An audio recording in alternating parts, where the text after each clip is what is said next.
Welcome to Wits In. Today we are going to talk about paragraphs in an argumentative or persuasive essay. Let's get started. Now, let me just remind you real quick, 3 important things you need to know about paragraphs. Every paragraph in your essay should represent a single idea, or another way you could put that is they should represent a single claim or supporting claim. All right? So if you are talking about one part of your essay and then all of a sudden you jump to a new idea or a new claim, it's time to start a new paragraph. Okay? The paragraph should be 1 or more sentences. It's possible for it to be 1 sentence, but really it's typically going to be more than that. And then the last thing I want to tell you about is this mnemonic device, C. I asked my daughter Mabel to come in and explain to everybody what C stands for. Go ahead, Mabel. Claim, evidence, explanation. Thanks. Great job, Mabel. Now, let's take a look at an example argumentative essay outline that maybe Mabel herself might write. Dresses are better than pants. And so her overall claim or argument in her essay would be that dresses are better than pants. So she would have an intro, and then her first body paragraph might be something like dresses are pretty. Then her second body paragraph might be you can twirl in dresses. Her third body paragraph might be dresses have a lot of variety. And then the conclusion. Now, she's got a 5-paragraph outline right here, but 5 is a typical way to do it, but it's not the rule. You don't have to do 5 paragraphs. She could add a paragraph if she wanted to represent the opposing claims that are possible. She could sneak that in right here. She could put it right here. There's really a lot of options, but what she's going to do in this essay is she is going to add her opposing claim into each paragraph. All right? So she's going to acknowledge what her opponents might say in each paragraph, and she's going to explain why her claim is better than that. So this is her overall claim, dresses are better than pants. And in an argumentative essay, you support your overall claim with smaller supporting claims. So she's got 3 supporting claims right here. So let's take a look at this second one. You can twirl in dresses, and see how that might play out if we wrote it into a paragraph. All right, here's our supporting claim right here. You can twirl in dresses. And for evidence, there's really lots of options. You can use facts, you can use quotes, you can use statistics, and you could use stories. Those are all great options when you are writing a paragraph. Those are great pieces of evidence to use. So right here, I've got a quote from Miss Mabel. Twirling is awesome. Awesome. And I have a fact right here. And then here's another fact. And then finally, she's, like I said, she's going to be acknowledging her opponents in each paragraph. I want you to see something here. Twirling is good for your joints and heart. All right, that's really not a good piece of evidence because I don't really know if that's true.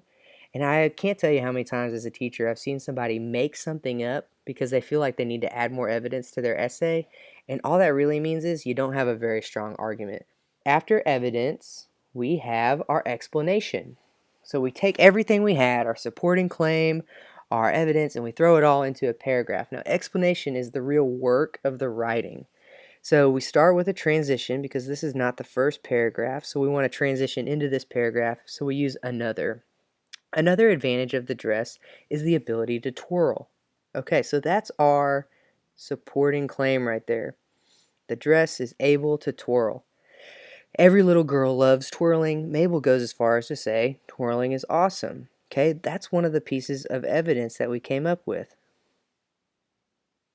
Other than a wispy shirt or skirt, only the dress can twirl to the delight of its wearer. Okay, there's the other piece of evidence. Only the dress can twirl to the delight of its wearer, young or old. These days, most pants are too tight to move even in a windstorm. Pants cannot twirl and cannot be more fun to wear than dresses. Okay, and that's our last piece of evidence, and that's the one that goes against the opponent's claim. So that means just about everything else in this paragraph represents the explanation part. So we're transitioning into the paragraph with another. We're talking about how the dress's ability to twirl is an advantage. So we're using some precise terms there to help our reader understand this is a really good thing. This is a positive. You know, we're going to mention Mabel's quote. So we're going to set that up with every little girl loves twirling. Is that really a fact? No, it's kind of an exaggeration, but it's one that just about everybody will be okay with. And then we're going to acknowledge that we know that there are some other pieces of clothing that can sometimes twirl, but really it's mainly dresses. But we're still going to spend some time acknowledging that, just in case somebody reads this and they're like, oh, but you forgot about those wispy shirts. You know, we're acknowledging that, yes, there are some shirts that twirl, but really it's mainly just dresses. And then we talked about how Mabel loves to do it, and our reader might not be a little girl, and so this might not be attracted to them. So, in part of our explanation is broadening the appeal of the dress twirling to anybody, young or old. And then finally, we're going to transition into taking down those pants supporters. So these days, most pants are too tight to move even in a windstorm. Now that's an example of imagery. We're trying to make our point like, come on, skinny jeans, those suckers aren't twirling.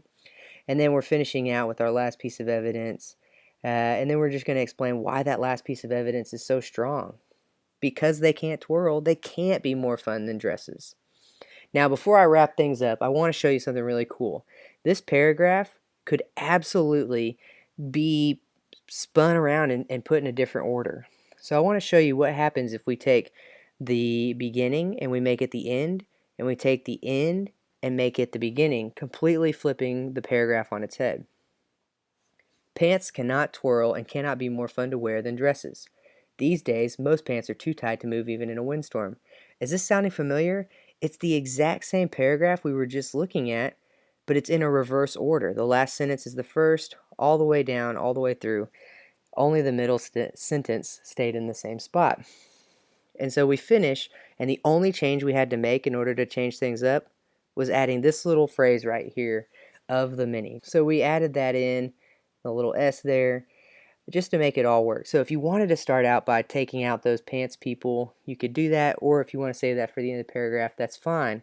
But a strong paragraph that has followed the C plan, which is a claim, evidence, and an explanation, it can be moved around. It's flexible.